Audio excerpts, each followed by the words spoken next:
Thanks, Alex. I'm Meagan Thomas here with Associate Professor of Economics, Alan Grant. Thank you for joining me today. Could you tell me a little bit about your book, Low Chicago? Yes, be happy to. I call my book my trashy mystery novel. It's a novel that is a lot like a lot of other mysteries out there, but it's the one that I wrote. So not a spectacular piece of literature, but a lot of fun to write. How did you decide to write this book? I read another book. I have a favorite author, and I read one of his books, and everything was wonderful until the end, and then the end was so disappointing and so implausible, and it stuck in the back of my mind for years and years and years. If I had a chance to write that book, this is how I would write it. And so I was fortunate that I had literally a year on a desert island with nothing to do, and I decided to take that opportunity and put my money where my mouth was and actually write the book that I said I would write. What is Low Chicago about?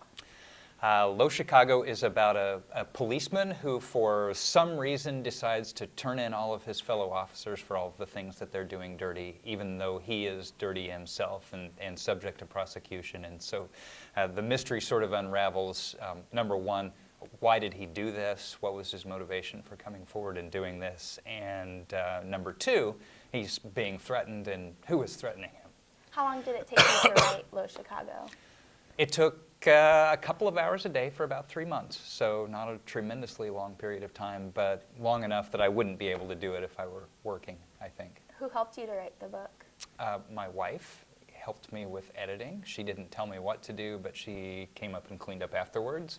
And Annette Pierce here on campus, who works in the marketing department, went through it one time before it went to the publisher as well.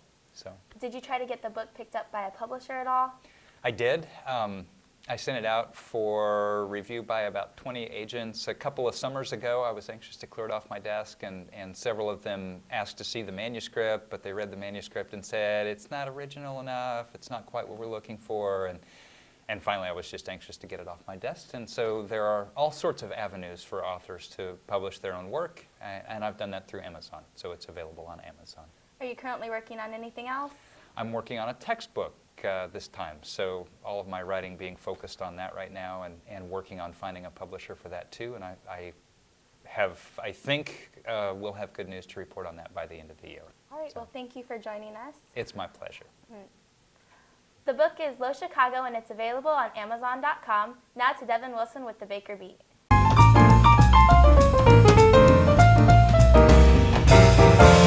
My name is Devin Wilson. Welcome to the Baker Beat. This week we're asking students what their most greatest accomplishments are thus far in life. Freshman year in high school, we won the 4A state championship in Kansas for football.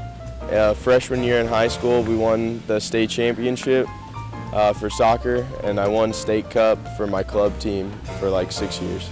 My junior year of high school, I painted a mural for the music department of my school.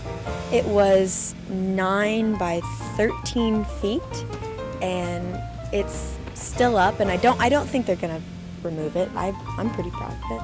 I like it a lot. I received an award this year for the Harry Denman Evangelism Award, and it's kind of a top United Methodist honor in our denomination.